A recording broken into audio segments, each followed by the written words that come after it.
That's the one thing about our audience. They always want a new guy to break through the glass ceiling. All you have to do is just be real. Allow me to reintroduce myself. I am the jabroni beating, pie eating, trailblazing, eyebrow raising, talking is done, you're out of your class, no sleep till Brooklyn, The Rock whips your ass. Woo!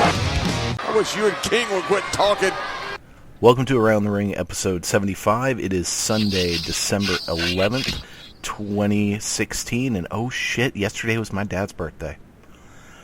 I can't believe I forgot that. I'm going to have to call the old man today. Oh my god, I am... You better come through with a good present now. Oh, well, he lives in Florida and he knows I'm poor, so I just feel like a real dick. Wow. Hey, that's a way to start the show. I was going to say, he lives in Florida, so he's winning anyway. Exactly. Florida and retired, so he's much better off than I am. Hey, I'm Dave Brown, one half of your host. I'm joined with, as always, Floyd Johnson. How are you doing this morning? I am doing well. I haven't forgot any important days this week, so that's awesome. I actually, it's kind of cool this week. I did, if you saw my post yesterday, Dave, I did get to watch Final Battle. Yes. And I was very surprised. I think I'm going to actually start subscribing to the ROH website because I do like their matches and I will expound more on that later. Okay. Yeah, and you'll have to let me know because I have not subscribed to their website, so I don't know how that works. I don't know if it's like their own WWE network and you automatically get all the pay-per-views or what. But yeah, well, I'd like to learn more about that if you do decide to take that plunge. But yeah, what do you want to get into first this week? All right, since this is from last week, I would probably start off with my mini review of Final Battle. It's not going to be very long. All right. All right. So I sat down yesterday and watched ROH Final Battle, just at the recommendation of Dave, and the storylines got me a lot interested. The whole idea of the rebellion with Caprice, King, and Rhett, that really got me intrigued into everything, and the different take on the storyline with Alex Shelley, Chris Sabin, and Donovan Dijak. The thing that I watched the show, and overall a theme of the show, I actually messaged Dave yesterday that it reminds me of old school WCW, very 90s WCW. I don't know if you want to go the birth of it. They treat it as a real, they treat wrestling as real. There's competition. This guy's better than this guy. And they focused on the art of professional wrestling. And they are definitely telling stories with their body. They actually have their production crew is actually really good because I watched the show and I was involved in the storylines, and I don't even watch ROH. They did a great job of doing the backstory to where it kept me involved. My stars of the night, because I'm not going to go through each match. The stars of the night for me, Dalton Castle. I just love that guy. His interest was amazing. The Cody Rhodes heel turn mid-match, and Steve Corino selling it. He sold the crap out of it. The whole idea that we saw the evolution of what he was talking about when he was yelling, because he said his dad said evil was coming. He kept saying that over and over again, and this leads to something we're going to talk about later, Cody Rhodes' new name. So we'll go with that. We'll just leave that as that to look forward to. Big fan of Marty Scurll now. I had never seen him wrestle. He very much plays that villain heel character really well. The crossface chicken wing. It's a weak move if you don't lock the hands, because I just think that adds an extra dynamic to it. And it looks like, okay, I've done all this to you, and I'm just going to put you in a crossface and kind of hook the back of your arm, and you're done. So that's kind of weird. The tag match, I can honestly say I love the Young Bucks more than I did before. I mean, they use the super kick way too much, but that's their gimmick. And working it with the super kick, and Steve Carino selling it by yelling super kick got me really into the match. The Briscoes did a good job of storytelling. And the fact that they were put over this new tag team shows how much they just love ROH. I mean, they kicked out of, it was the J Driver and that frog splash elbow. And I was like, whoa, shouldn't kick out of that. And so they do build the Young Bucks up. It's very tough. Like I said, as far as their physical appearance, I absolutely hate it. But the way they tell the story is they really wrestle a very high-speed style, almost like if you were fighting two Daniel Bryans. The Kyle O'Reilly, Adam Cole match, I went in not liking Kyle O'Reilly because of his physique and how but the way he tells his story, the UFC mixed style, definitely going for the submissions, and the hatred between him and Adam Cole, I bought into it. By the time I ended the match, I knew the result, and I was still emotionally invested. I don't think the crowd reacted to Kyle O'Reilly winning the title, though. They didn't. They kind of no-sold it. And it was supposed to be this big moment of finally him winning the title, and they completely no-sold it in the Hammerstein Ballroom. They really did. I think because that crowd was so in love with Adam Cole. Yeah. Yes, and Adam Cole is synonymous with, he's with the Bullet Club, right? Right. And it's a no DQ match, right? Right. Where's the Bullet Club? Good point. It just, storyline-wise, that made absolutely no sense. Other than, the only thing I could figure is that the only two members of the Bullet Club who were there that night were the Young Bucks, and they were passed out dead in the back after the match they had just had. And you know what? And they might end up telling that story. But I was just like, this is them. They have been a part of the storyline. Every time Kyle O'Reilly thought he had an upper hand, the Young Bucks were there. They were a part of the storyline. And so to completely eliminate them in the match where there's no rules, I mean, they could have done anything. They could have been trying to come to the ring and another team stopped them or something. Maybe show how Kyle O'Reilly locked them in their locker room before the match started. Something. Because otherwise it just looks like Young Bucks sold Adam Cole out. I hadn't even thought of that because I was so kind of engaged in their one-on-one feud, which they did. While the match itself I was a little underwhelmed with, but the story was so good between those two. And I hadn't even thought about the Young Bucks coming out because I just assumed they were dead in the back, as they should have been after what they went through. My viewing experience was a little different than yours because I absolutely knew every result before watching the match. That will change things. So how was that? So I'm going to think about stuff a little deeper as I'm watching it because I already know who's going to win.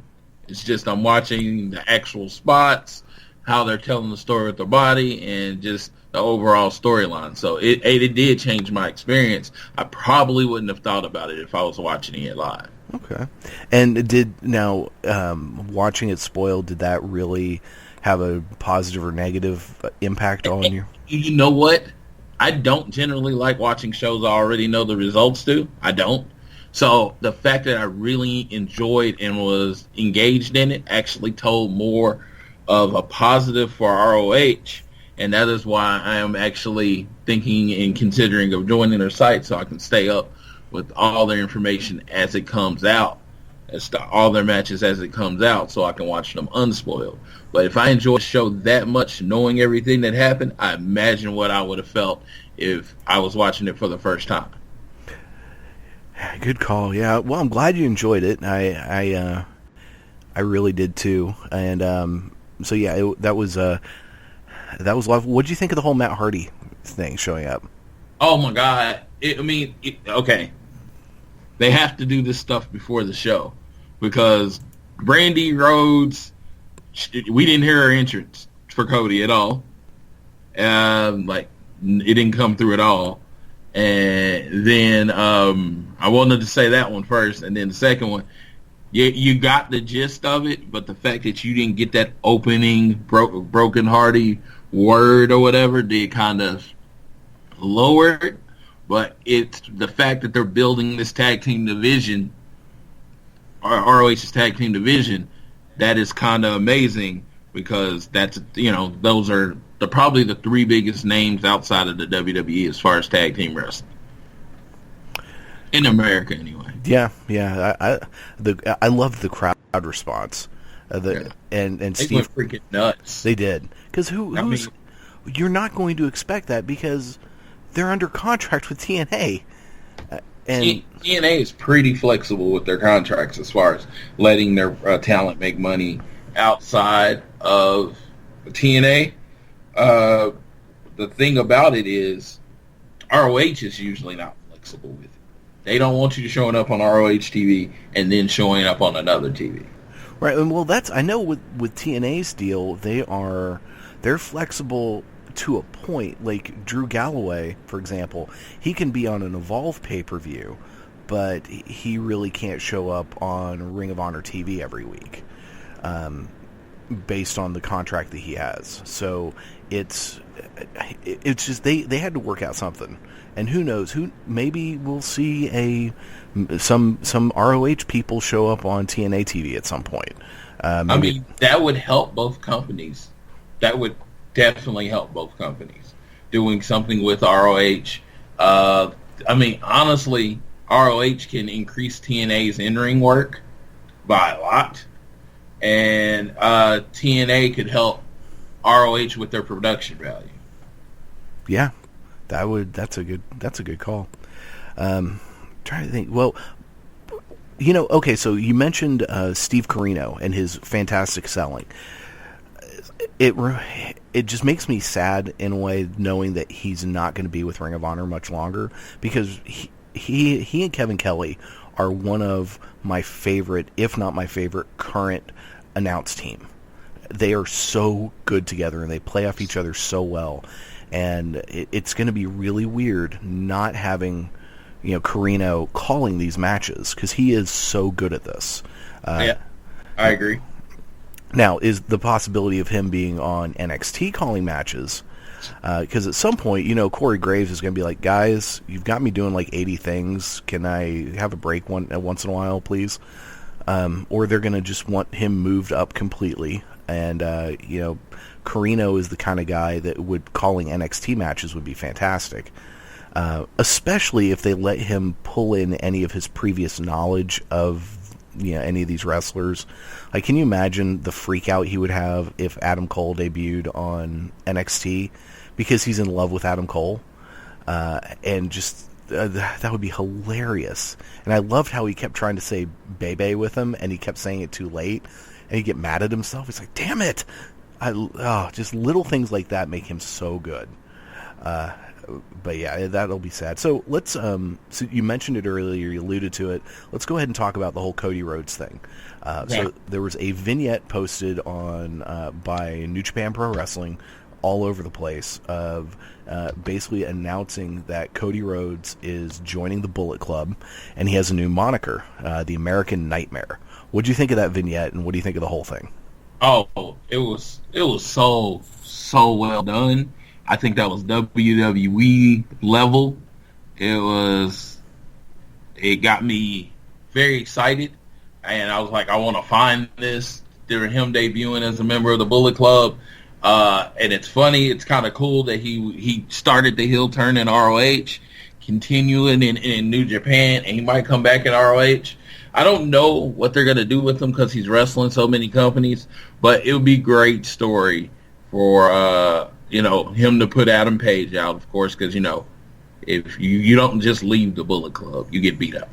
So for him to put Adam Page out, and then they do a nice story with Kyle O'Reilly. I keep wanting to call him Kevin O'Reilly. Kyle O'Reilly and Cody Rhodes doing a little feud, which I would like to see Cody Rhodes come out on top and then feud with Jay Lethal again and have them have a match series. So do you think this ends up with eventually Cody Rhodes becoming the Ring of Honor World Champion? I think, to me, it makes the most sense, tells the most story, gets the most eyes on Cody Rhodes, and then, like, I think it would be, they could do an epic series with him and Jay Lethal, because I think we only got a little taste of it in that match. I think they were holding back, and I think they were holding back to kill each other. Like, yeah, I can definitely see that. They, I just wonder if I totally lost my train of thought. Well, apparently the plan is at Wrestle Kingdom, Adam Cole will get his rematch with Kyle O'Reilly for the Ring of Honor title. Cool. So that's another reason to watch Wrestle Kingdom. I'm sure it's going to be good. And if they do what they did last year, for the English feed, they just used Kevin Kelly and Steve Corino.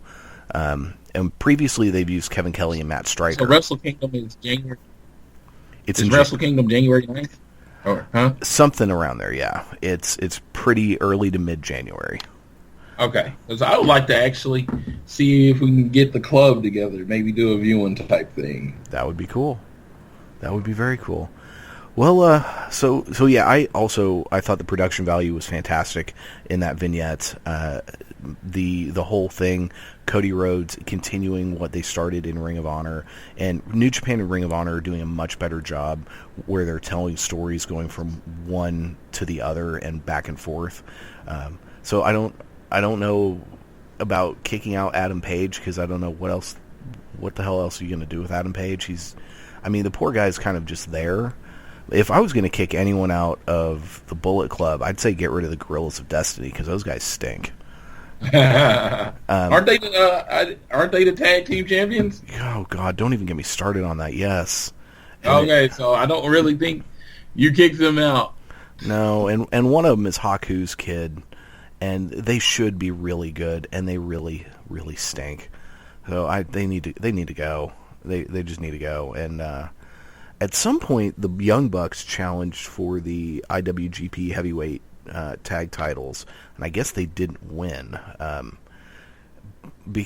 But New Japan doesn't blur the lines very often between juniors and heavyweights.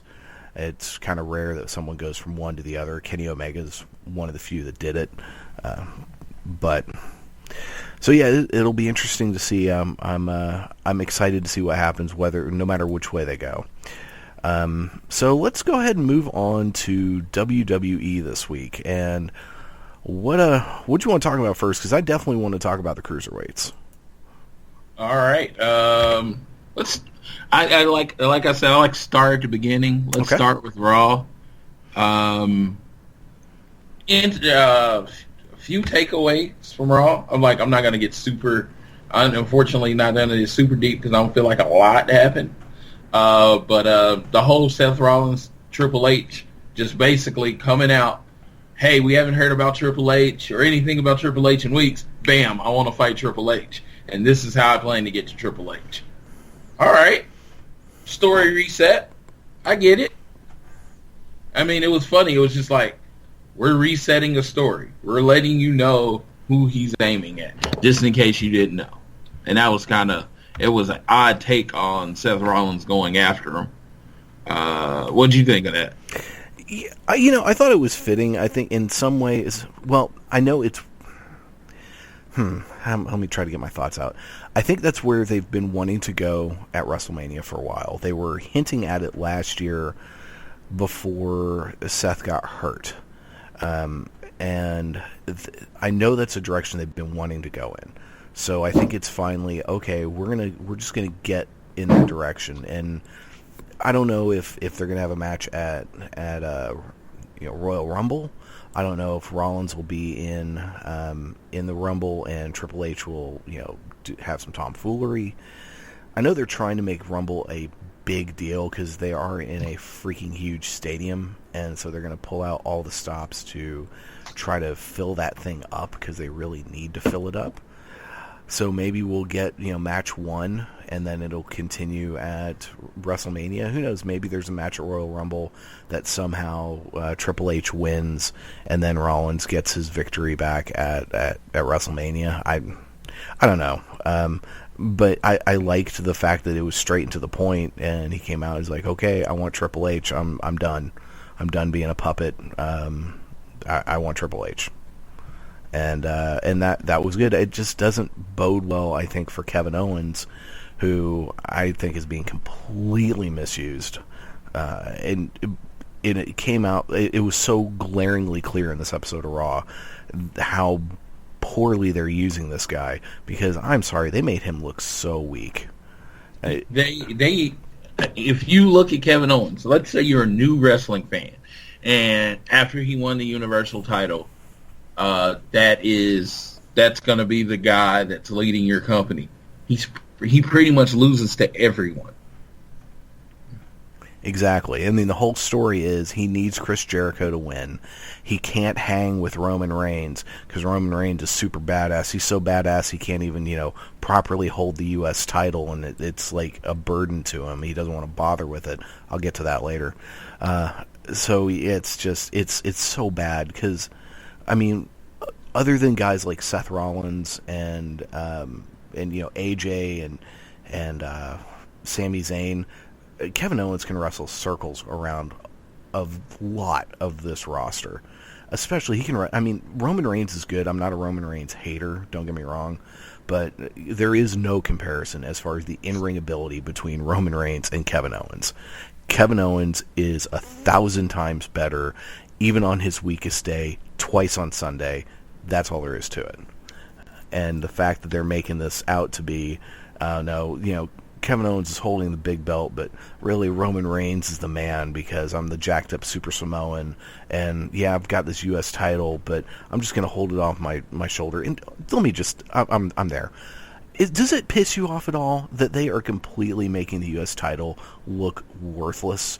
When John Cena won that thing, he elevated that title. He made sure to tell you, this title is important. This is the first belt I won here, and I want to make sure that this title is important.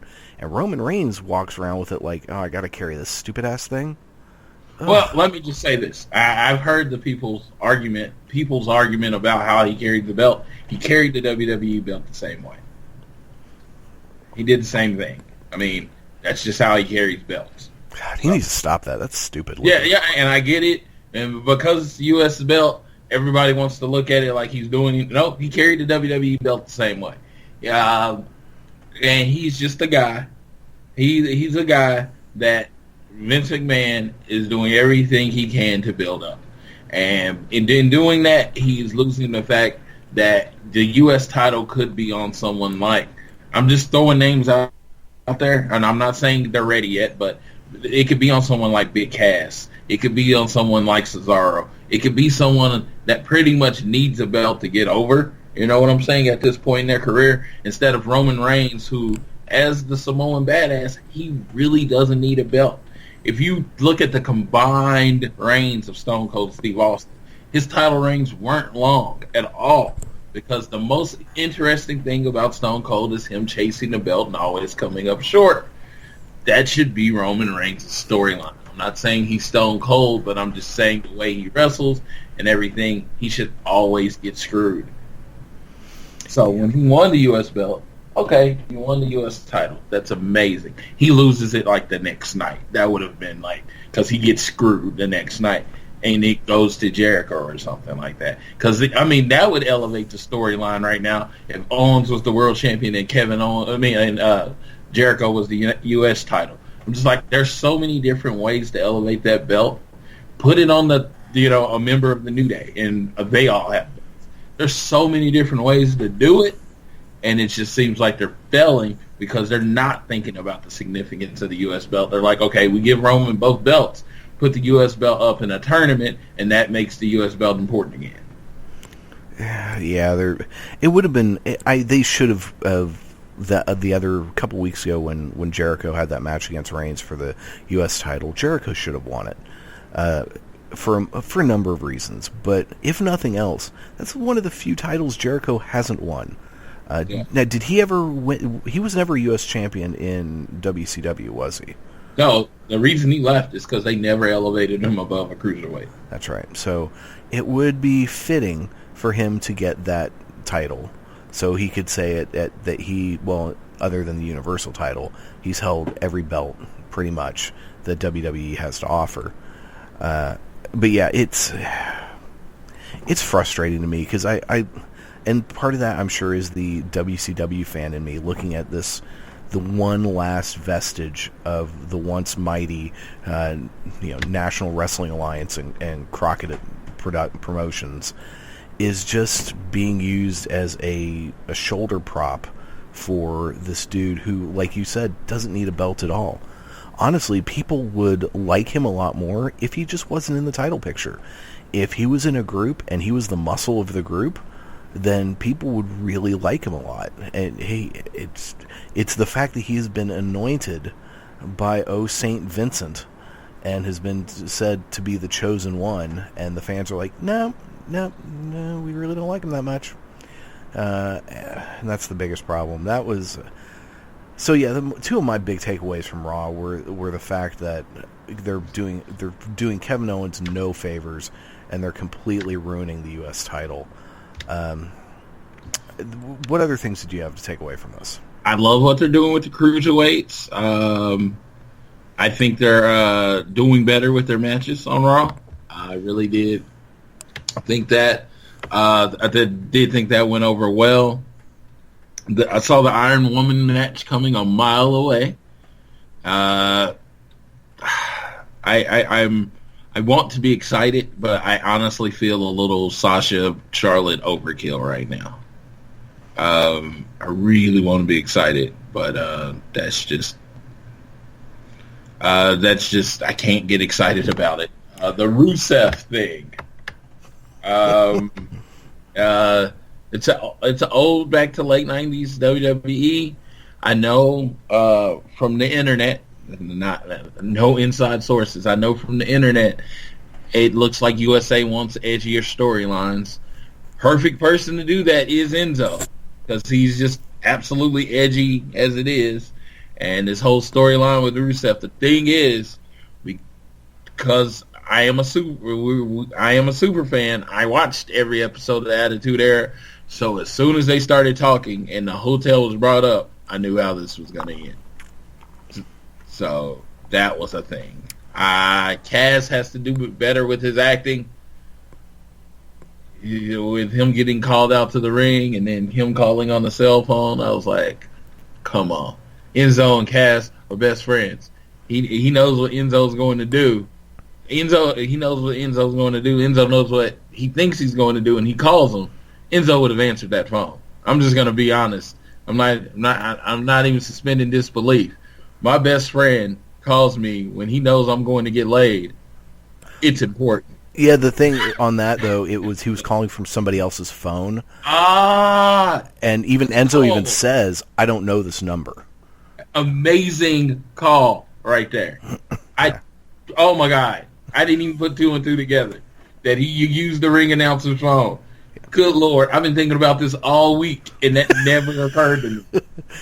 Yeah, he wasn't calling from his phone. No. So he couldn't have answered. Duh. My point, completely crap now. Now, had he turned around and texted him saying, Zoe, this is Cass on some jabroni's phone. It's a trap. Don't go in there. Yeah, he wouldn't have. Yeah, he had no reason to know. And if someone messages me from a number that I don't know and it says it's a trap, I wouldn't even know what they were talking about. So, yeah, it would have been a long text message, and he was trying to call him really quick. Good call, Dave. Attention to detail, man. I love it. Occasionally, I have a few good calls. That whole thing, I love Cass being the voice of reason and being like, don't do it. Don't do it. And that was a whole lot edgier than his getting Enzo down to his tighty-whities, and then you see in all of his enjoyment of Lana. And it's like, oh, honey, I don't need to see all that. Stop panning down. But the whole thing was great. He has a. Let me just say this. Let me say this. I have never, as far as the physique, I'm a physique guy. I never appreciated how put together Enzo was until he was in his tighty whities. Like, the dude's put together. I was trying not to look down because I still want to be his friend. Yeah, the dude, he is put together. Genetics and hard work have been very kind to that man.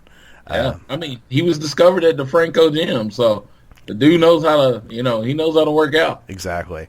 So yeah, on the Sasha Charlotte thing, I agree. I'm a little tired of the two of them, and I was looking at WWE.com yesterday, and because I saw a post on Facebook that the WWE World Championship has been officially renamed the WWE Championship.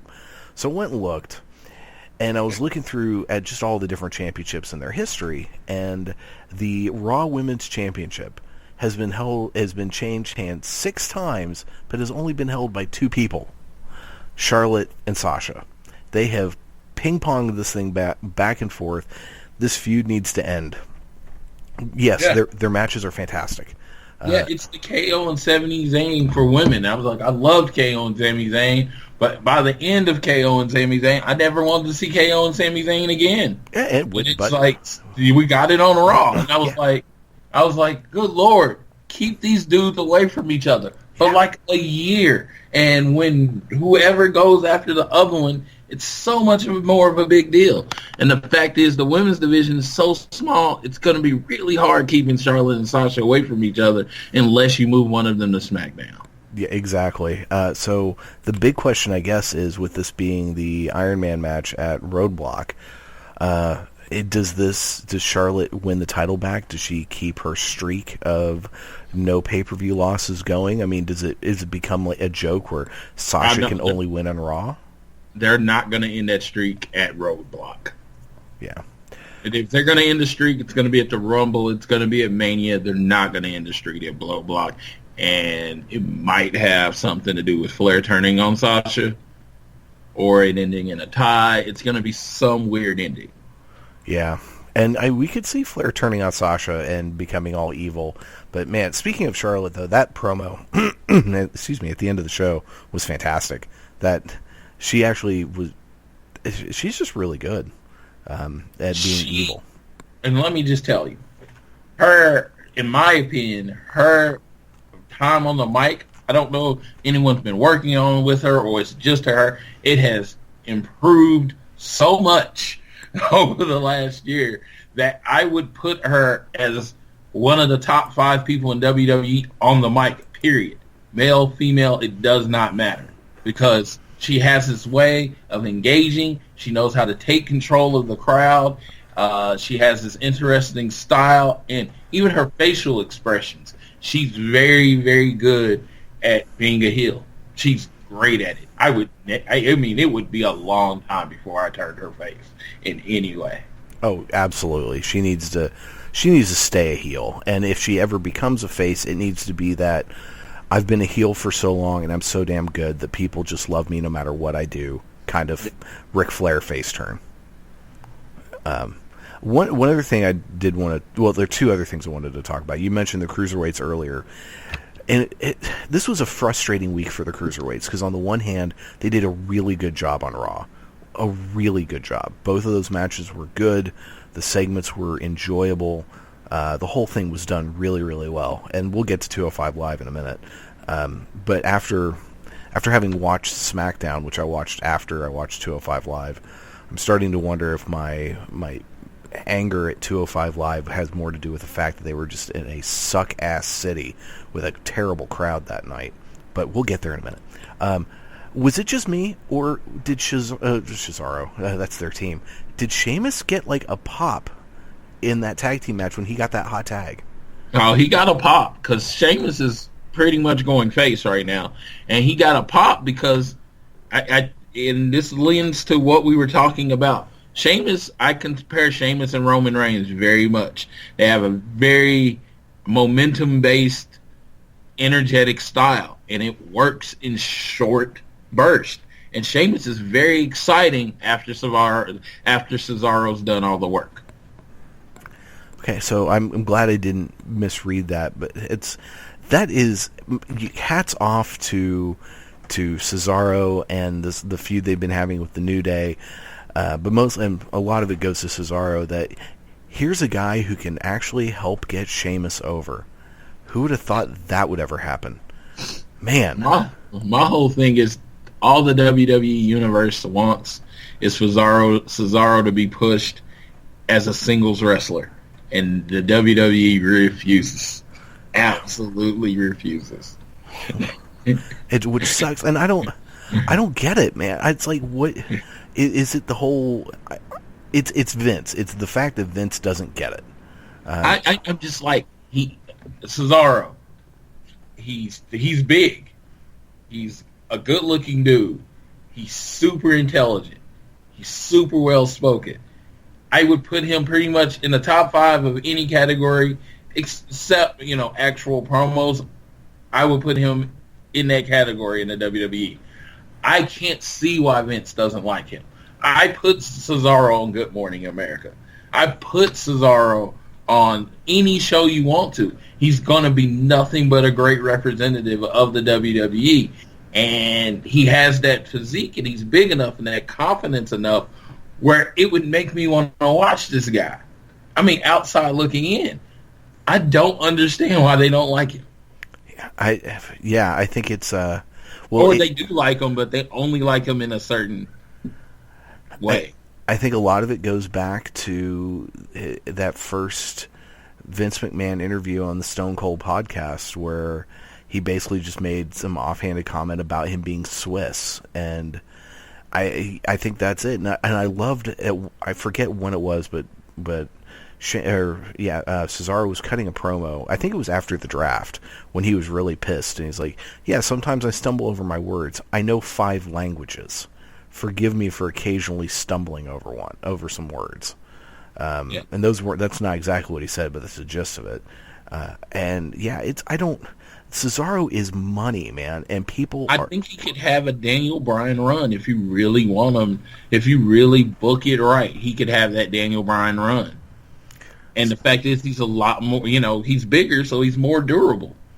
Exactly. And apparently Vince was really impressed after that series of matches he had with John Cena for the U.S. title. What was that, last year? Mm-hmm. Those were some damn good matches, man. Those were ridiculously good matches. But it's so frustrating seeing Cesaro not getting used correctly. And I mean, this is wishful thinking, but maybe he goes and wins the Royal Rumble and says, "You know what? I want to go after the WWE World Championship. I want to go to SmackDown." And he uses that as his chance to jump shows. Again, that would be amazing, so it's not going to happen. Oh, yeah. Well, any other takeaways from Raw before we move on? Nope. Pretty much everything is leading towards Roman Reigns taking the belt, and it makes my stomach hurt. Yeah. You had to say that, didn't you? Everything, the writings on the wall that the Kevin Owens show is about to be preempted. Oh, God. Just threw up in my mouth a little bit. Yep. So let's talk about SmackDown. I think really I got to say the biggest takeaway from this SmackDown is the crowd sucked. Yeah. Hard.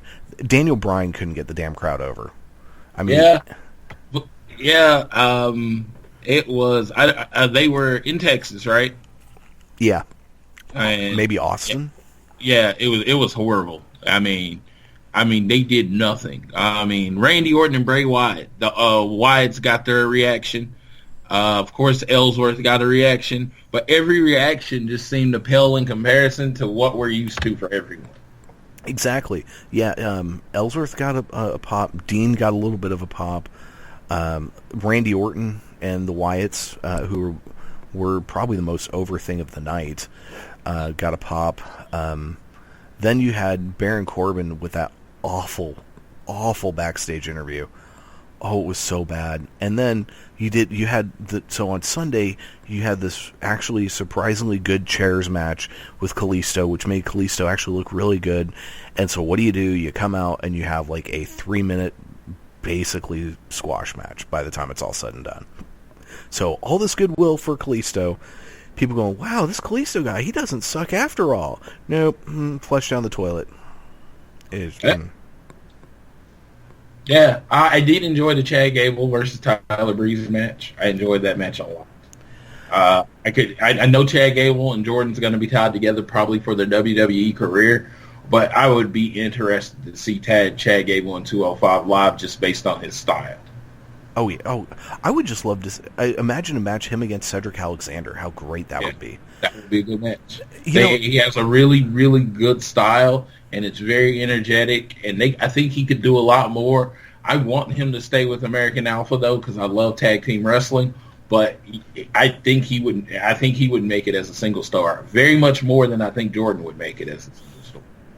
I think because he is a little bit more, he has more charisma and personality, at least outward personality, than Jordan does. Jordan has the look, and he's got the physique that they like. He's a tall guy, and he's really good in the ring. I could say Gable is the one. If he was 6'3", he would already be, going for the world championship. That's just all there is to it. But yeah, I actually thought that match should have been better, mostly because, they gave them all of, 5 minutes maybe. It was really short, and Tyler Breeze is so much better than they have him doing right now. I enjoy the gimmick part of what he and Fandango are doing, but that match should have been, fantastic, and it was pretty good. So maybe they'll do something else later. I did think the Miz TV segment was probably the best thing of the night. I thought that was really good. Other than that, it was a pretty missable episode. I did like the Dean coming straight out and just planting James Ellsworth and then bouncing. That was amazing. That was great, and I loved AJ's reaction to it. And just laughing. He's like, and it was funny because AJ, man, he's so good on the mic. He's telling him, Dean is gonna hurt you.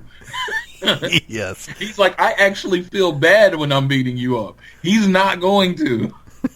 That was excellent. AJ Styles is so good, and so many people, I think this year, eyes have been opened to how good he is.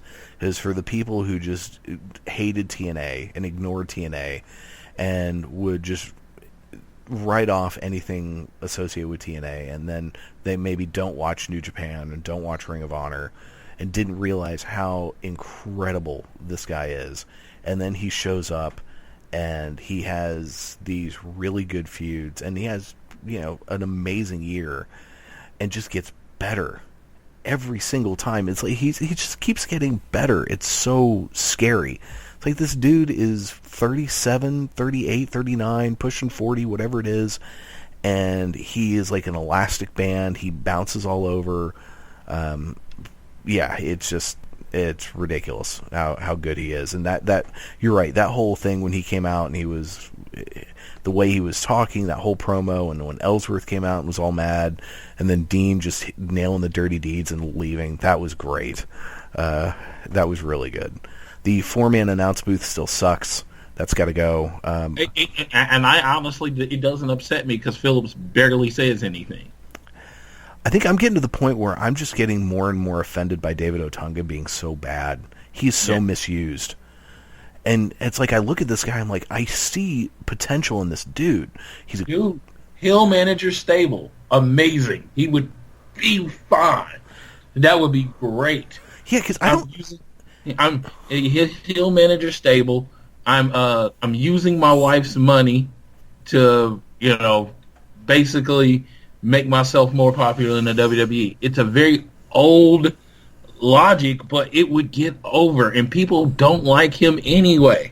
Yeah, and is he naturally a dick? Because it's so forced, him trying to be the babyface on that team. Yes, he is naturally, I am better than you. I went to Harvard. I've been on TV. My wife's a Grammy person.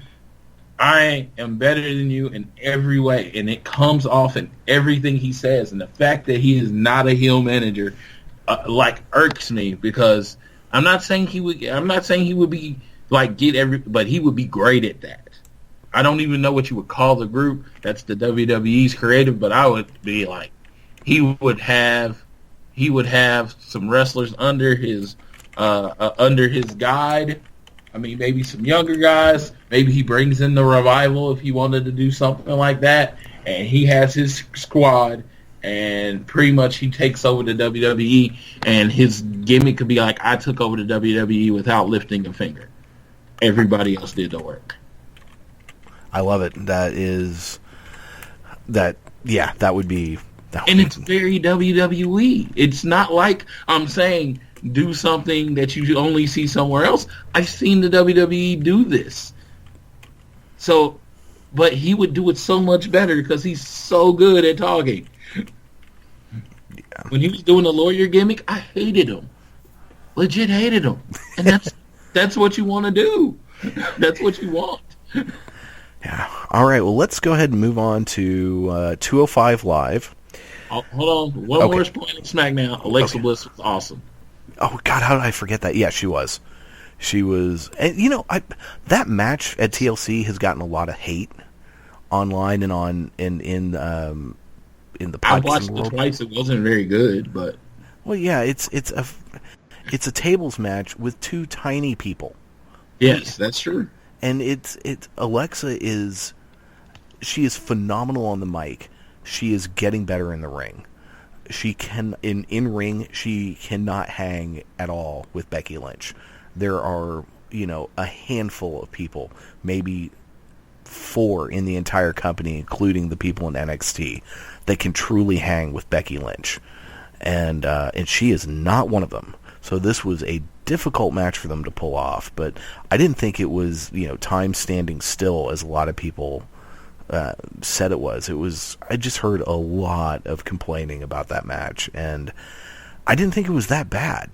I didn't think it was good, but her as champion, I think is great, because she is gonna do whatever she can to keep the belt, and her facial expressions alone are amazing. And Becky on the mic was horrible, so I like Alexa. I mean, I like Becky chasing the belt. I don't like Becky having the belt. Yeah. Now, I thought Becky on the mic on this episode was not bad. Yes, because she is better in the mode that she's in, to me.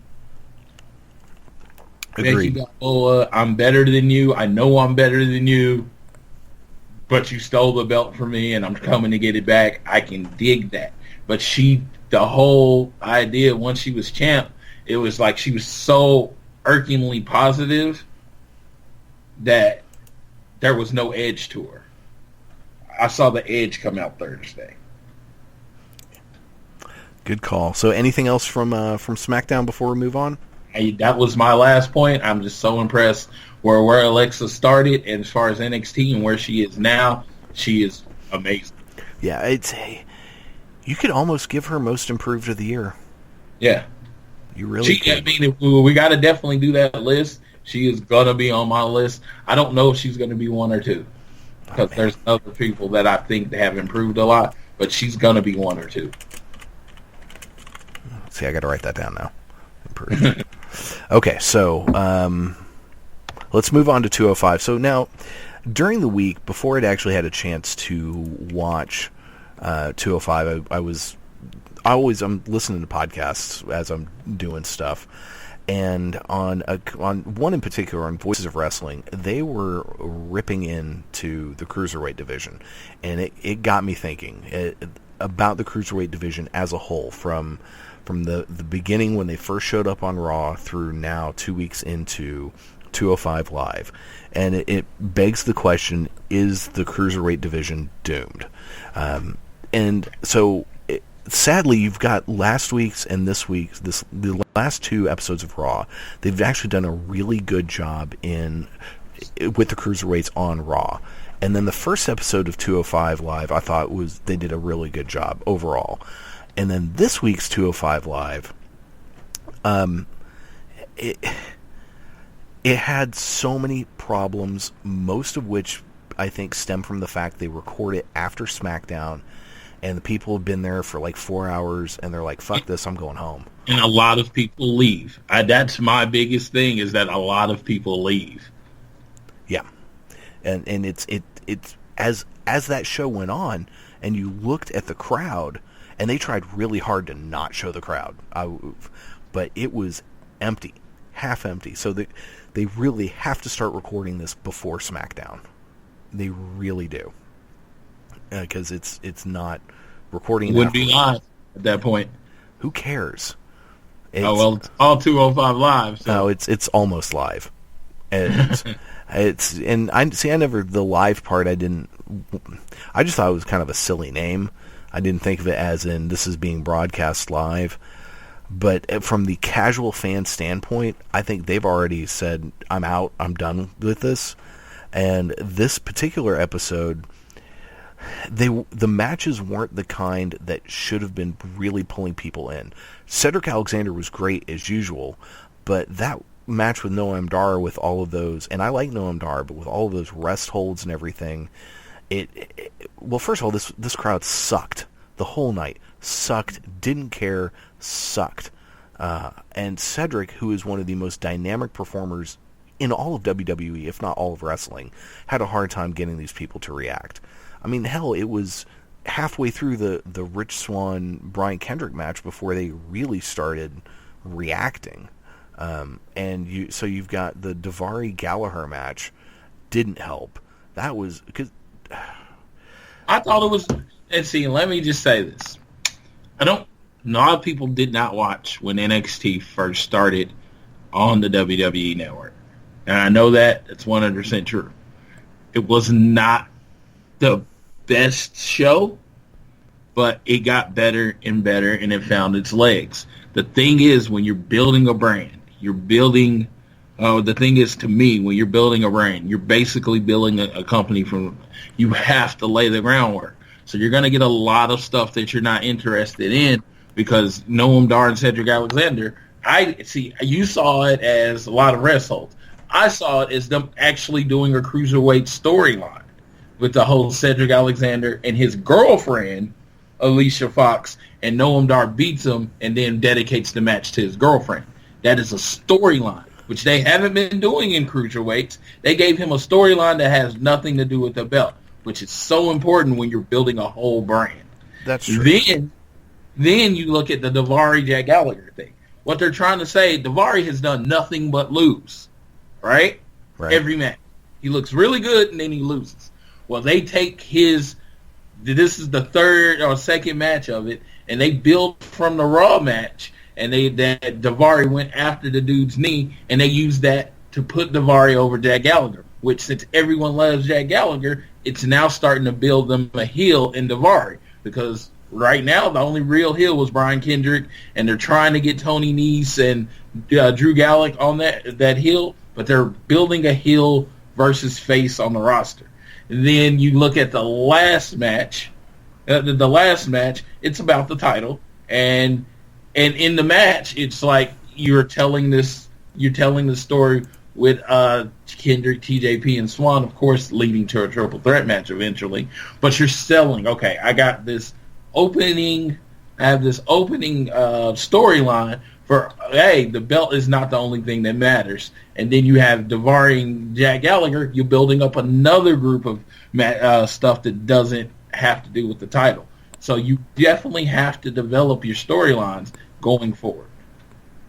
That's a good point. That's actually a really good point. So would it be better, though, to record 205 Live, to do it at, say, Full Sail? Or... It would, and if they start doing it would, but logistically it wouldn't make sense because the Cruiserweights generally travel with Raw. Well, see, my understanding was the plan, and this has probably changed, but they were only going to fly out for Raw, and then they were going back to Florida to work the NXT loop. See, I don't know what they're doing with the whole 205 Live thing. I don't know how it's going to work logistically. You think about it, then you only need about 8 wrestlers to do a 205 Live, maybe. I mean, you can honestly get away with 6 if the matches are long enough. So I guess that it wouldn't be that big a deal. And Raw and SmackDown are never too far apart. Right. One thing they could do is, because there's talk that next year NXT is going to go live every week. If they are able to pull that off, why not do 205 Live every week, but from Full Sail? I mean, it would make sense. It would make complete sense. I mean, but because you need that intimate crowd, because they appreciate cruiserweights more than, let's say, the people that are going to SmackDown. Because people going to SmackDown, half of the people that are there are only there because their kids want to be there, and then there's another large section that just got free tickets. Exactly. And if you're not going to put this before, because if they did this as people have gotten in the building, and normally before SmackDown goes on the air, if I'm not mistaken, they just have some throwaway dark matches. So you put in there 205 Live and end it with a hot main event. Like, can you imagine how, because by the time the end of that Kendrick Swann match, that crowd was actually pretty into it. Had they done that before SmackDown, and that crowd had gotten excited from that, and that led into that opening segment with AJ Styles, and then Ellsworth and Ambrose coming out, it would have changed the complete dynamic of that entire show. And they need to do that. Who cares if it's not quote unquote live? Rename the show, rebrand it. Who cares? But if you want this to succeed, what's gonna happen is, if every single week your folks in the arena are leaving, and to be fair, at that point they're probably pretty freaking tired because they've already been there 3-4 hours, and they want to go home. So if you have you have them leaving, you've got to get these folks into a more intimate setting. So you either put them before, when the people are excited and ready to be there and ready to have fun, or you move it to smaller venues, preferably Full Sail. If not Full Sail, then maybe some smaller show somewhere else. I don't know logistically how you would do it. But you've got to give these guys a chance, because they're shooting themselves in the foot. You've got a ton of potential in this Cruiserweight division. Swann, Alexander, Gallagher, even Noam Dar, I think as a heel would be really good. But for sure, Swann, Alexander, and Gallagher are three just stars in the waiting. They are just they're all three of them. I could see being in the main event picture someday, because they're good. I can't wait till. And I don't know if they're going to do this. I don't know how big a star Roderick Strong's going to be in NXT. But if they bring some of the guys from NXT on to 205 Live, Bless you. Austin Aries is going to be the biggest star on 205 Live immediately. As soon as he does this whole announcer heel turn and starts going after 205 Live, you're going to start getting more of the ROH fans of it. Because 205 Live, I hate that they put the weight restriction on it or whatever, but I know it's cruiserweights, but it's pretty much ROH wrestling, because everybody in ROH wrestling is tiny. So that being said, they can tell some really, really, really good storylines with that 205 label on it. And Austin Aries as a heel is better than anyone that they got. I mean, I love Brian Kendrick, but Austin Aries was a born heel. I mean, he can. You put him on that mic, even as playing announcer role, it's amazing. It's just, he's just so good at it. So yeah, and I love it. Yeah, agreed. I'd actually forgotten that the reason why he's not wrestling right now is because his eye got all jacked up. Yeah, and he's recovering, and that's also why he's wearing sunglasses. Even though I love that he played off because Jack Gallagher's so pale, and he didn't want to be blinded. I thought that was hilarious. But yeah, when Austin Aries becomes part of that, in a lot of ways, it's almost like they're in this holding pattern. It's like, okay, well, we're waiting for, Tozawa and Gran Metalik and all these other people to finish up their dates. So we're having to wait for them before we can really go full blown with this. And if they're waiting for Austin Aries, but yeah, if they brought in Austin Aries, if they brought in Roderick Strong into that, you could have, the potential matches there are fantastic, and then you would get a lot more heel-face dynamic. And as they build the roster, I think eventually a Cruiserweight tag belt is coming. That would make sense, because otherwise you're going to have a whole lot of people and not much to do. Yeah, because you're already building up the Bollywood Boys as a tag team, and you've pretty much decided on Nese and Gulag as the tag team, which is the weirdest looking tag team ever. But that's what you're doing. You're kind of like laying the seeds or planting the seeds for a Cruiserweight tag belt. Yeah, and poor Drew Gulag. It's when he's, in the Cruiserweight Classic, he was an opposing looking guy, and you put him next to super chiseled Tony Nese, and he just looks kind of frumpy. Yeah. And I feel bad for the dude. It's like, oh man, let's get some different tights on this guy. Let's get a shirt on him, something, because you are not going to compare to Mr. Super Physique here. They're going to need him against a kind of a jobber that you can really see what he does and get over the fact that build over the fact that he really just likes to hurt people. Agreed. Yeah. Because right now his character is kind of undefined. He's just the dude that comes out in a weird jacket. Yeah. And there's lots of guys with jackets. Yeah, but you're going. Like I said, this is the second episode. You're about to go into your third episode. A lot of it is laying the seeds and character development. So when you're doing that, of course, me being a Joss Whedon fan, I very much understand this. There's the slow burn. You have to set the stage before you can get into the really interesting storylines. The great thing about the Cruiserweight Classic is the tournament was the storyline, right? Right. And then they just where everyone came from added to it. But when you're doing a show, you can't just focus on that. Excellent point. So now, before we move on, gotta ask, since you brought it up, favorite Joss Whedon project? Man, I mean, seriously, that's like asking me my favorite kid. I am Joss Whedon pretty much. I would actually have to say Marvel's The Avengers and then Buffy like right after that.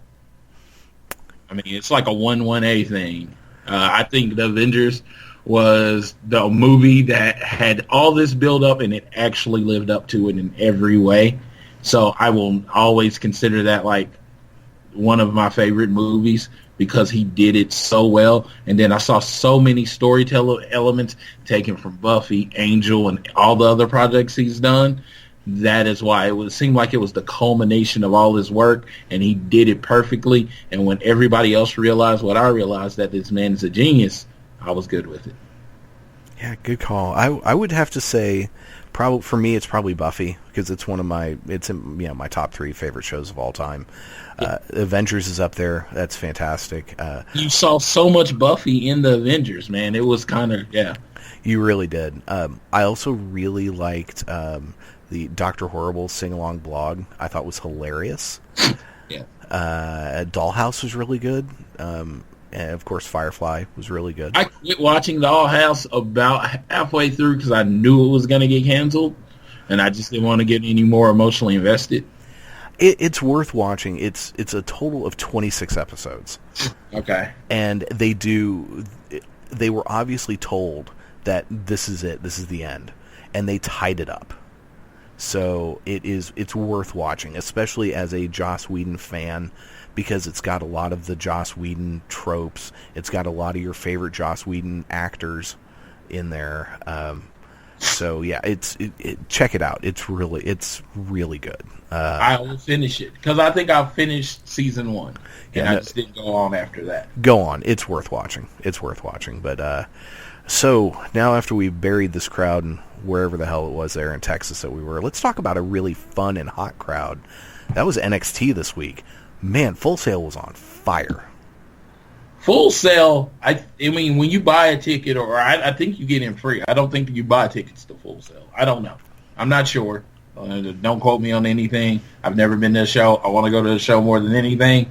It's just like when you go to that show, when you buy a ticket, when you everything, when you get involved, you know you have to be live.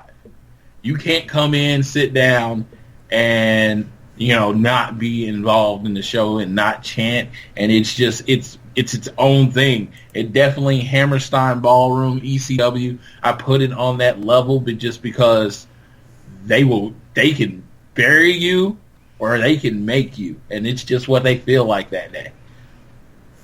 Yeah, agreed. Now, the only time it gets the crowd starts to die down is you can tell when it's the last taping of the night, and the crowd's been there for like 4 or 5 hours, and they're just at this point where they're like, "Oh God, I'm tired. I need to go home. Yay! I've seen you 4 times tonight, but yay! Bless you. You are welcome." But yeah, that crowd was just on fire, and that opening segment was so good. You know, DIY comes out, and the place is losing their freaking mind. And then I loved when they walked through the crowd, and then I loved Corey Graves trying to bury them.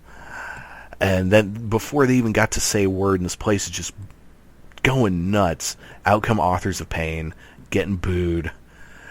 And then the Revival comes out, and the crowd is singing along to their song. I was like, holy shit, that is so cool. I never thought I would see that. But the Revival is probably almost as over as Gargano and Ciampa. Oh, I think I honestly would say more over. It's just the Full Sail's so smart crowd, so they know they're supposed to boo them. True. Yeah. It's like, okay, it only works if we're booing them, you know. But yeah, when they started singing along, they go hard. I was like, wow, this is, yeah, I had never seen anything like that. That was pretty amazing. That was great. I just had so much fun watching just that segment. I mean, and I loved the Revival, how they walked around the Authors of Pain, and they were talking smack to Gargano and Ciampa, and then when the Authors of Pain walked up, they were like, okay guys, let's settle down. And I always get which one is the bald one? Is that Dash or is that Dawson? Dawson is the bald one. Okay, Dawson is so good. The whole time he's trying to talk back to the Authors of Pain, and then the Authors of Pain attack, and that whole thing was great. I could not enjoy that more, that whole segment. And then we had Ember Moon had a match, and it was pretty good. She's good. And the SAnitY came out, had their match against Rich Swann and No Way Jose. But before that happened, they brought out the third person to the announce team, Percy Watson. Percy Watson. I loved him on one of the original NXT shows. I just thought he had a complete energy, and I thought he was going to eventually get on the main roster. I never thought he was going to be a main eventer or anything. I felt like he was going to be a comic foil or whatever, and then he just kind of went away. Yeah, and he has energy, like super energy. What did you think of him on commentary? Let me just say this: the last of the show was Nakamura versus Joe. Right. I was doing everything I could to avoid watching that match, so I only heard him a little, and the part that I heard was really, really good. I just didn't. To me, the NXT belt shouldn't be passed around like a hot potato. I hate it.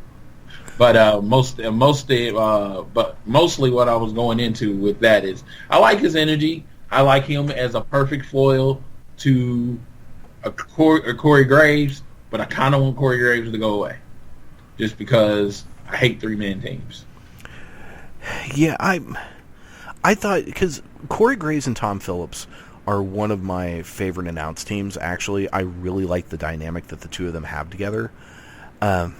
So bringing in Percy Watson was, while he was good and I loved his energy, it was like we have this working dynamic, and then all of a sudden out of nowhere we've got this really loud extra voice, and it was jarring. I was like, well, what the fuck is that? So that freaked me out a little bit. I think once he gets used to the role, he'll probably do a really good job. And I do think eventually we're going to see Corey Graves leave NXT, which sucks because I love him on NXT. But it was Now Percy Watson did not call the main event, the Nakamura Joe match, which I actually didn't pay that close attention to either, because I knew what was going to happen. So I really... Like I said, it was like I put the NXT belt on kind of a ROH belt level. Because to me, the ROH world title is treated with the most respect in wrestling.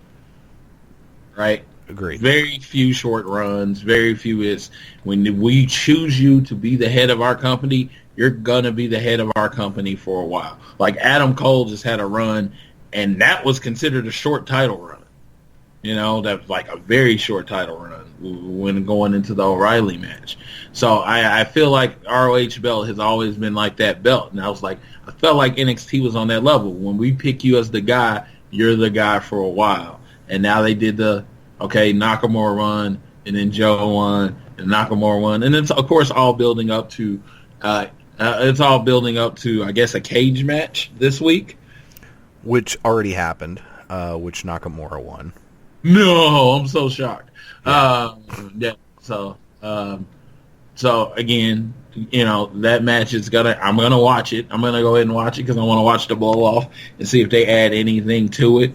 But yeah, so I kind of stayed away from it just because, like I said, it's just the amount of respect that should go into the belt. But I understand what they're doing. They're trying to build some new stars, which I think right now NXT is doing a horrible job with the men of building new stars. They're in such a state of flux right now that they're not doing a great job of building new stars, and I think they will eventually. I think we're going to get some big stars because I think SAnitY actually is going to turn into something pretty big, and I loved the moment where after the SAnitY match when they were backstage and Nikki Cross was eyeing the NXT Women's Championship, and you know there's been a lot of talk about who's going to be Asuka's next challenger, and I think a lot of the general consensus has been, well, they're probably working up to Ember Moon. But, you know, I could see Nikki Cross giving her a run for her money. I think it should be Nikki Cross. And you could tell the story, because I always like to add my story to it, is that Nikki Cross is so crazy that Asuka just can't hurt her enough.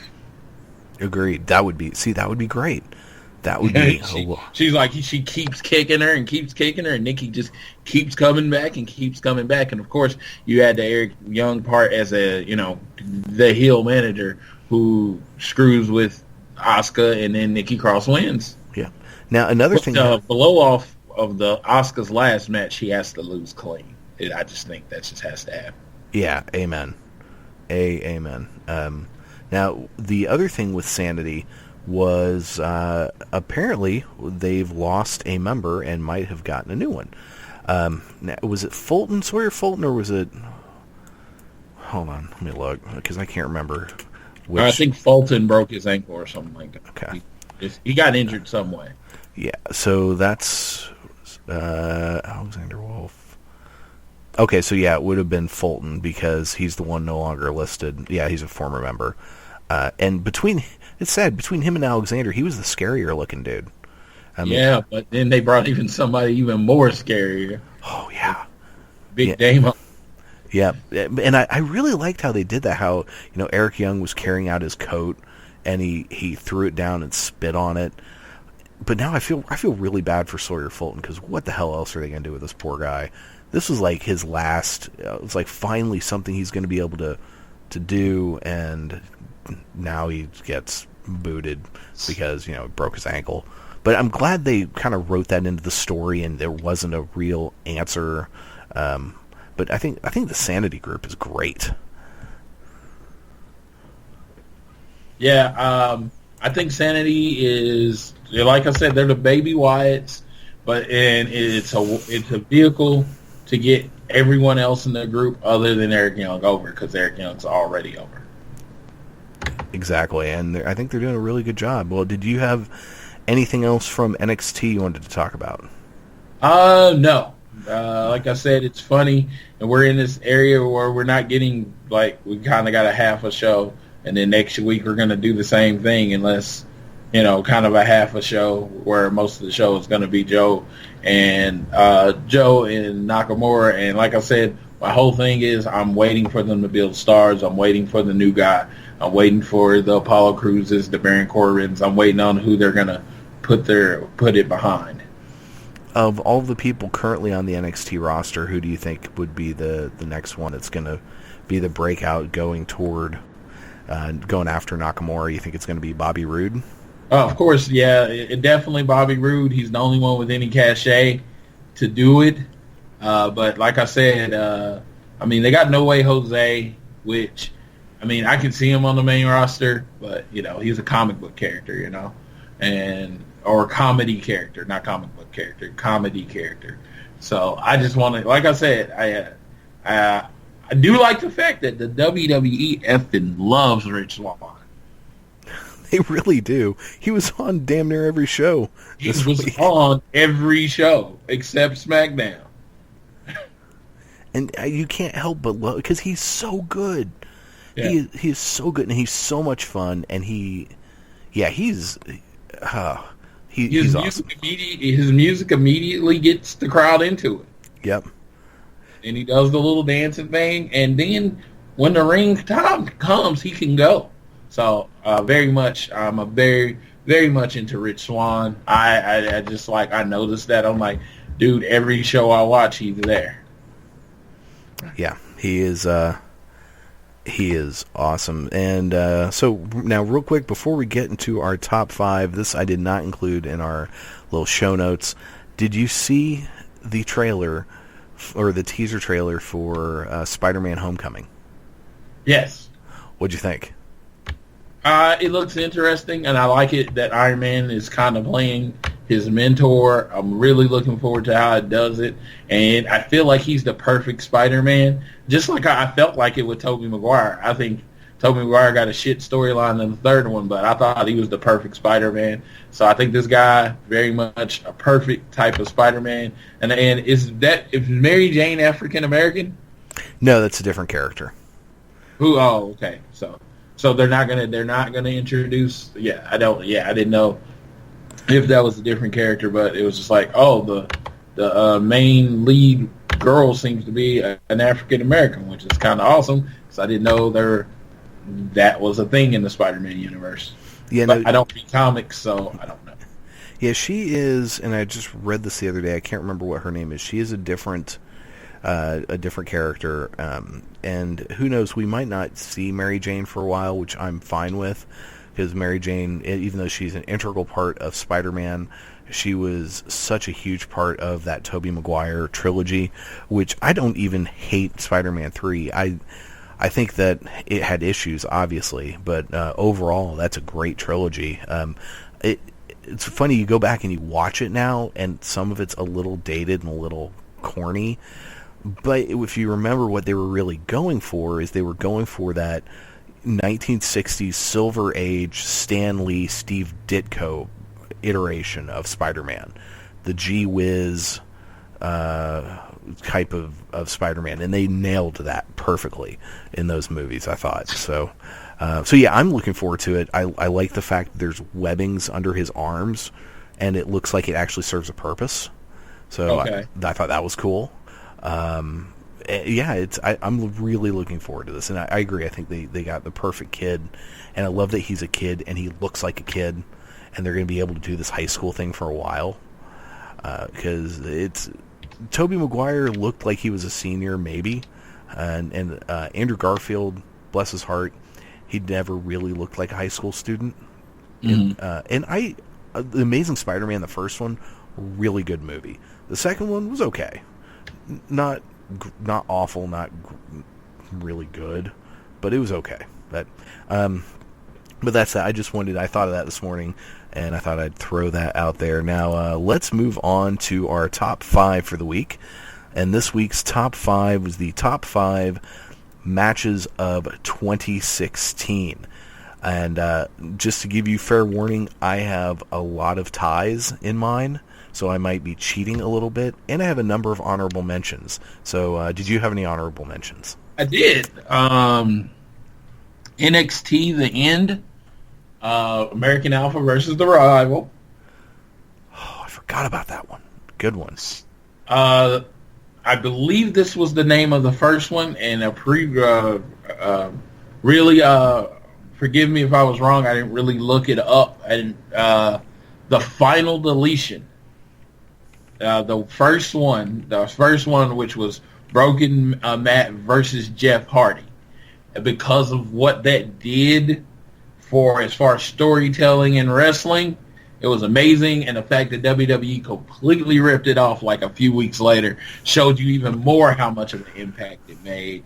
Matt Hardy and Jeff Hardy told a brilliant story. It was cheesy. It was great. It was awesome in the end. And then, it was leading towards the next storyline for as far as them going to with the brother Nero. And then AJ and Dean at TLC that I just watched.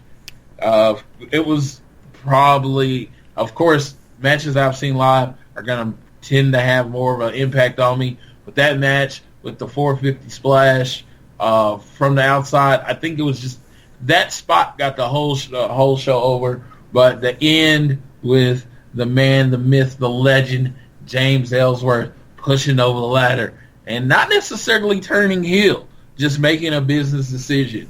That was cool. Very nice. Very nice. Good choices. So my honorable mentions, I've got probably too many. I enjoyed too much this year. I did too. I just cut my list. See, you held to the rules better than I did. So honorable mention number 1, AJ Styles versus John Cena at SummerSlam. Okay. Honorable mention number 2, Dolph Ziggler versus The Miz at No Mercy. Okay. Honorable mention number 3, AJ Styles versus Roman Reigns, both the Payback and Extreme Rules matches. And I've got 2 more honorable mentions. Fabian Eichner. Top 5 list of honorable mentions. I know, right? Fabian Eichner versus Jack Gallagher in the Cruiserweight Classic. Okay. And Charlotte versus Sasha Banks versus Becky Lynch at WrestleMania. All right. So what is your number 5? Number 5, Dolph versus Miz retirement match. It was a really good match, and me breaking it down because Dolph, it was a legit chance that everyone thought he could retire. I think they did a very good storyline and dropping the news that he hadn't signed his contract, that he didn't know. He played it up on social media. I mean, the whole intention of that. And then The Miz, you're like, The Miz is white hot right now. He's really elevated the Intercontinental belt. They have this feud with Daniel Bryan going, so there's no way they're going to make The Miz lose. So is Dolph really retiring? So, and I was really caught up in the match because, again, I love matches where I don't know how it's going to end. So with that being said, I didn't have any clue how that was going to end. And then Dolph wins, and I was pretty pumped up about it. Thought he was going to have a nice long run with the IC belt. That didn't work out, but it was still a great match. That was a great match.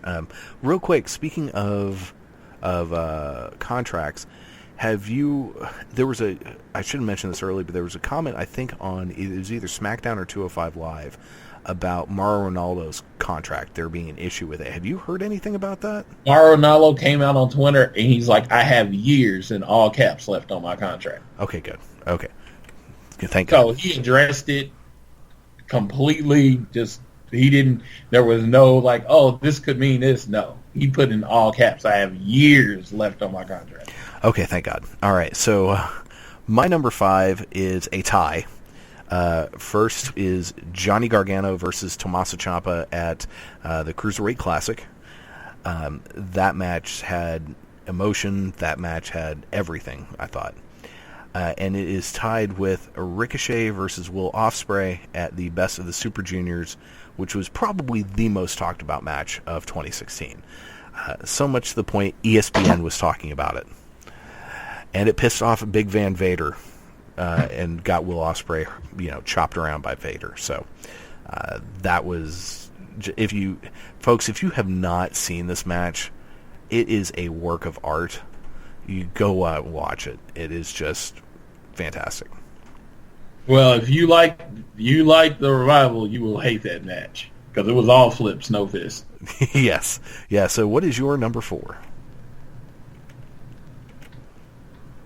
Huh? You're number 4. You kind of cut out there. Oh, sorry about that. Okay, number 4. The Revival versus DIY take over Brooklyn. And honestly, people know from listening how much I love tag team wrestling. To say this match was number 4 should tell you that the next 3 on my list meant a lot to me, because this was the best tag team wrestling match I've seen that year. This is the best tag team wrestling match I've seen in 5 years. I might even go 10 years if I could remember every detailed match that ago. This was tag team wrestling personified. If you know anyone that's looking to get in wrestling and they want to be in a tag team, put on this match. The Revival teaches you how to be a heel. The DIY teaches you how to be a face. And it is an amazing, amazing match. I put it up there with any tag team match I've ever seen. Good call. Yes, that was an excellent match. It actually is not on my list, but that's because another match with those 4 gentlemen is on my list. So yeah, no, good call. That was an incredible match. Their whole feud. I mean, that's one of the best feuds of the year. Damn it, another potential list. Feuds of the year. Anyway, so my number 4 is another tie. Yeah, I'm really cheating on this list. It's really bad. Shinsuke Nakamura versus Sami Zayn at NXT TakeOver Dallas. Just Shinsuke's debut in NXT. Dallas losing their collective minds. And now, were you there for that? No, you weren't. I wasn't. You were not there. So honestly, that's probably why I did not make my list. Good call. And the other one is AJ Styles versus Shinsuke Nakamura at Wrestle Kingdom. Yes. Talking about this match, and I keep forgetting to go back and watch it. I need to watch it because I never saw it. I saw the end result of AJ being, turned on or whatever, but I never saw this match. Yeah, and the actual heel turn happened the next night. Okay, so there you go. Yeah. All right, so what is your number 3? Women's triple threat match, WrestleMania. Again, I was in the building, and the match was amazing. The spots were amazing. But if you listen to me at all and you pay attention to everything I say, everything that comes around a match leads into me caring about the match.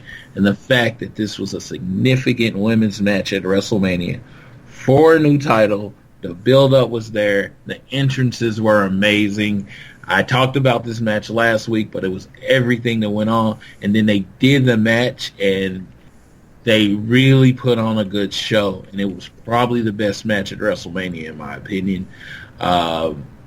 Becky gets the black eye. Charlotte does her flip spot that I didn't know we were going to see like 100 more times during the year. And, Sasha Banks, it looks like she won, and then Charlotte cheats to win. And interesting storyline and continuation, I met Becky Lynch at a Comic-Con, WizardCon Tulsa this year. And when I met Becky Lynch, I had her sign the chair, Charlotte cheated. So with the ultimate goal being to, when I go to a Mania or Royal Rumble or whatever, is to get Charlotte to say, but I still won, and her sign it, and then get Sasha to put on it, but I'm still the boss. Oh, that would be awesome. So Very if I cool. get them all to put, pretty much exactly what I say on it, it would be amazing. Because I would like her to put, I still won, first women's champ, and then sign it, and then Sasha, but she's still the boss. Very cool. Excellent one. So my number 3 is my last tie of the day. First one was Sami Zayn versus Kevin Owens at Battleground. Their best match in WWE, easily. They had some good matches in NXT, but you could tell they were kind of holding back. And this wasn't, to the brutality of what they did in Ring of Honor or PWG or other places, but this was a just absolute classic match. And the other is the Briscoes versus the Young Bucks from Ring of Honor's Final Battle. I just enjoyed the hell out of that match, and that super kick party at the end. It was just, the whole thing was great. And I think what added to that match, and it probably would have made my list if I just didn't watch it yesterday, and I kind of did my list earlier this week. So the other thing that added to it was the whole broken. I mean, to me, like I say, the match is everything that around the match. The broken debut just was like, it was a 4-star match. And the broken debut, to me, made it a 5-star match. Agreed. Very, very much so. All right, what is your number 2? Number 2. I am a fanboy for this guy, Cedric Alexander versus Kota Ibushi, second round of the Cruiserweight Classic. Went into the match, assuming Kota Ibushi was going to win, and he was going to go on. So they were going to put on a boring match. Kota Ibushi was going to go over, blah, blah, blah. I did not know what at that point, I did not appreciate the Cruiserweight Classic, because they put on one of the best wrestling performances that I've seen. I'm not going to compare it to anything else as far as in the WWE, because you're not used to seeing these matches where they took two guys and the storyline was CWC and Cedric. You know, he dropped all the weight and he quit his previous job, because he did. He quit ROH to be in this. He quit ROH to be in this tournament, and he then put on the match of his life. And I don't get close to tears on wrestling matches at all, but as far as how it ended and the whole Triple H thing coming out, I was like, yeah, that was everything. Yes, and that is also my number 2 match. Cedric Alexander versus Kota Ibushi in the Cruiserweight Classic. That is everything professional wrestling should be. It was so outstandingly good. Both guys walked away looking like $1 million. I would actually argue that Cedric Alexander actually walked away looking better than Kota Ibushi did, and it was a fantastic Kota Ibushi performance. But that the crowd's reaction going nuts for him, the part at the end with Triple H coming out, that whole thing, I was in tears during it. And you're right, they even acknowledged that he left Ring of Honor, and they even, Mauro Ronaldo name-dropped Ring of Honor. He said he left a lucrative contract with Ring of Honor to come here to compete in the Cruiserweight Classic.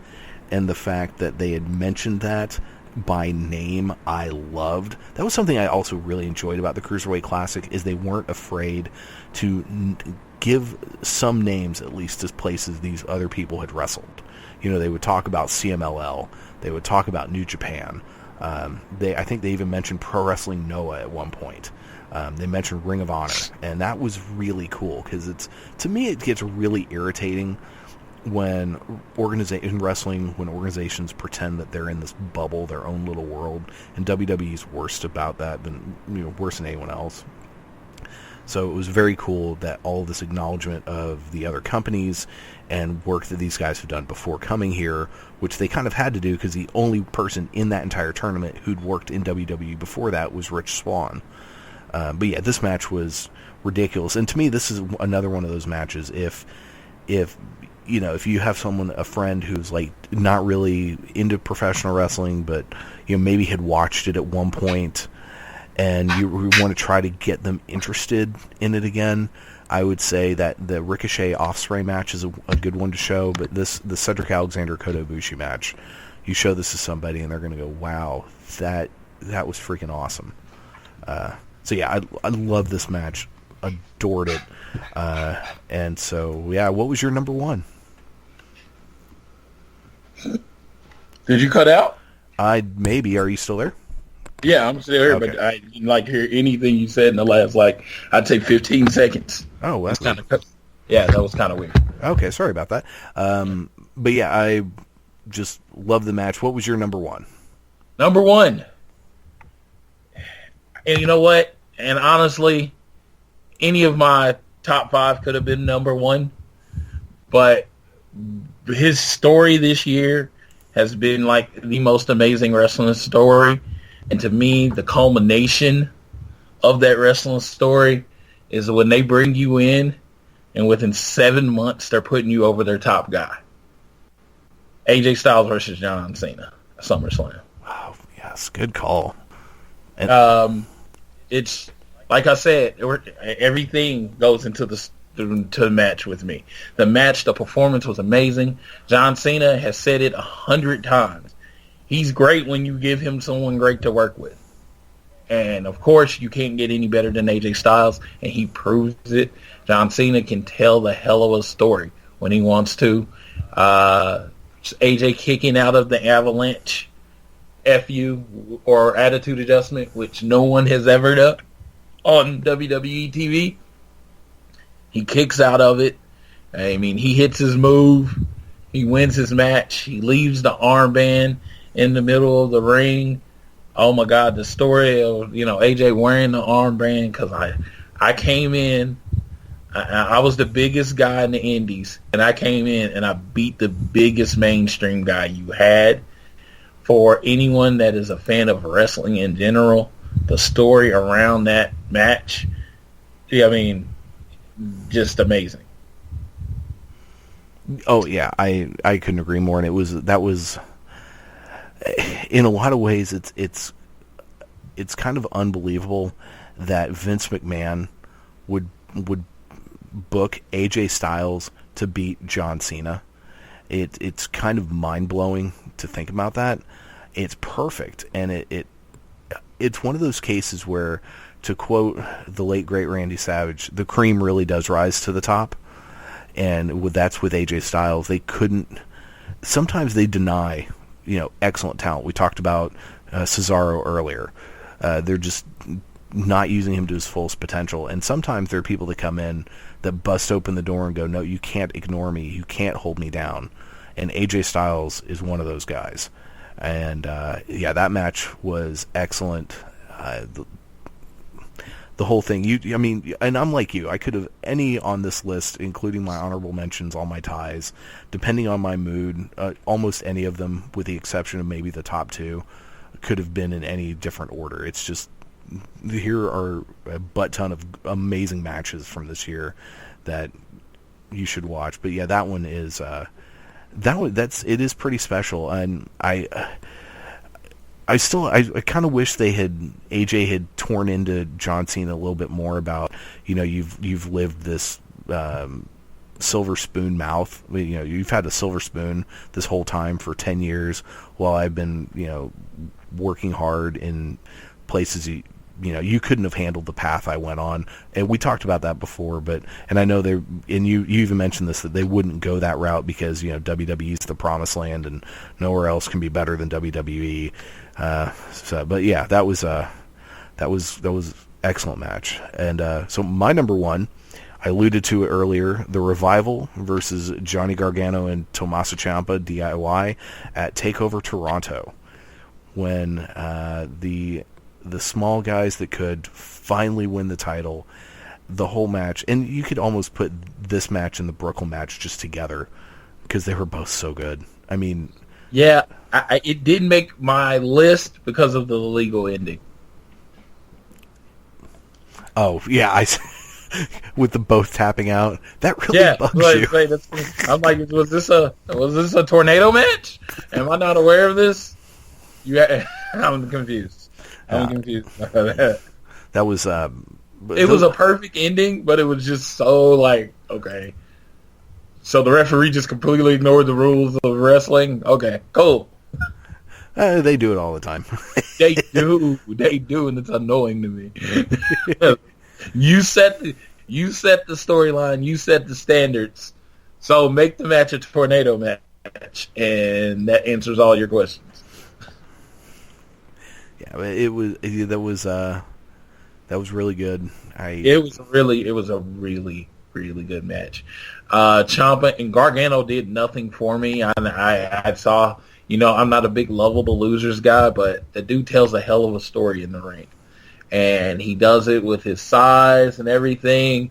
And he's a really good wrestler. And I was always a fan of the Psycho Killer, Ciampa, from his time in ROH. When he was big in ROH is when I actually watched ROH more. And then he kind of went away, and then he showed up in WWE. And it was funny because in ROH he was considered kind of a big dude. They kind of built him up as the monster Tommaso Ciampa. And in WWE, he's basically a cruiserweight. That should just tell you the difference from ROH to WWE. But that match, yeah, to me, you could take any DIY Revival match, and like I said, take it, record it, put it on the first day. Like if two dudes that decide they want to be a tag team, you show them these matches and say that's what you strive for every day. Yeah, you really could. It's been better than any match that's tag team matches. Their tag team matches, the Revival's tag team matches with them and American Alpha, as far as those 4 matches, have been better than any tag match on the main roster this year. Oh, without a shadow of a doubt. I mean, it's not even close. And it's funny because basically Usos just stole the Revival style, and they can't do it as well as they can. No. But Gallows and Anderson, I mean, once they're given more time, you'll see that they're a special tag team too. But they're just so good, and I'm so afraid for the Revival when they go to the main roster because, of course, in the main roster you don't get the time to put on the matches that they put on, and a lot of the big crowds are just not going to understand how good they are. Agreed. Yeah, they really need. They should probably go to SmackDown and have a feud with American Alpha. That's true, and they should also. I feel it sucks because they're both so good on the mic. I think they're going to need a manager to kind of get them over to the crowd. And how messed up is that? Because they are really, really good. They've gotten so good on the mic this year. Yeah. It's like it's honestly like going from theater to working in movies. You know what I'm saying? It's just, it's a smaller stage, and they are amazing on that small stage. But and only smart fans, and I don't mean this as disrespect to any other people that don't consider themselves smart or whatever, they're really the only ones that get the Revival. You're right. The casual fans, until the casual fans see a match like this, they're not going to get into the Revival. They're just not. Yeah. And I remember after the Revival had their feud with American Alpha, there was a lot of talk of, okay, these guys are really good, but can they have good matches with anyone else? Because up to that point, they'd really only had spectacular matches with American Alpha. And then here come DIY, and it's like, nope, okay, these guys really are that good, because they've now just had a series of matches that are even better than those amazing matches that they had with American Alpha, with Gargano and Ciampa. 2 guys who, this time, about a year ago, were just starting out as a tag team. These guys had never wrestled as a tag team before coming to WWE. They came to WWE to be in the Cruiserweight, or in the Dusty Rhodes tournament. They hadn't tagged before. I mean, Tommaso had been in Ring of Honor for a long time, then it was in Evolve, and Gargano was in Evolve, but as a single wrestler for years. And so, yeah, they got together, and then it just clicked, and it's fantastic. So that's the top 5 for this week. Now, do you have an idea for next week's top 5? Actually, I started working on the top 5 for this year, and I would like to do the top 5 tag teams of this year. Oh, cool. Okay, I love it. Top 5. Oh man. Oh, that demon. I know my number 1. I was going to say, I got my 5 and my 3 honorable mentions. Honestly, the order is probably going to change sometime this week. All right, man. That's a good one. So we will talk about that next week. Before we get out of here, did you have anything else you wanted to bring up? No. Next week is Roadblock, End of the Line. Apparently, it's a whole title type thing. Oh, God. I have never not been looking forward to a pay-per-view as much as I am to this one. I am absolutely dreading that pay-per-view because I feel like the Samoan Superman is walking away with the title, and it just sucks. Like, it hurts me. Yeah. Just no. It's I'm not looking forward to this either. But that does mean next Sunday we will do our predictions for Roadblock End of the Line. God, that's such a terrible name. So we'll do predictions for that, and then the next day, on Monday, we will do our recap show, which will be on our YouTube channel exclusively. And if you haven't had time to check it out, we do have our review of TLC from this couple weeks ago over on our YouTube channel, youtube.com/AroundTheRingOK. Go over there, do us a big favor, hit the subscribe button. We also put every week, I put our top 5 lists for that week up on the YouTube channel. So hit some likes and all that good jazz over there. And and comment your top 5. Yes, please. Comment your top 5 of the same category. I do check the page, and if it's different, I'd like to see why you think it's different. I mean, this is and believe me, I shout out my friends on here all the time. If I think you made a good point, I will shout you out, and I will say why I was wrong, because I don't mind doing that. I have no ego. Absolutely. And you can email us. The show's email is aroundtheringok@gmail.com. You can also follow the show on Twitter and Facebook. The handle for both of them is aroundtheringok. Kind of use that same handle for everything. And you can actually, on the Twitter page, if you don't want to send, for whatever reason, a tweet to the page, but if, let's say, you prefer Floyd and you think I suck and you want to tweet him, you can find his Twitter over there. And, Floyd, by the way, what is your Twitter handle? It's my name, Floyd Johnson Jr. All right, hit him up, and you can find me on the Twitter machine at not that one. That's the show. Jesus, Oklahoma Lefty. So check that out when you have time, and that's going to do it for this week. We are out of here. So until next week, you guys stay safe, and we will see you then. Take care, guys. You've been listening to Around the Ring on the Spark Radio Network. All you have to do is change your point of view. And believe. Austin 316 says I just whipped your ass. Damn! Woo! That sucks more than anything that I've ever sucked before. What? It's for charity.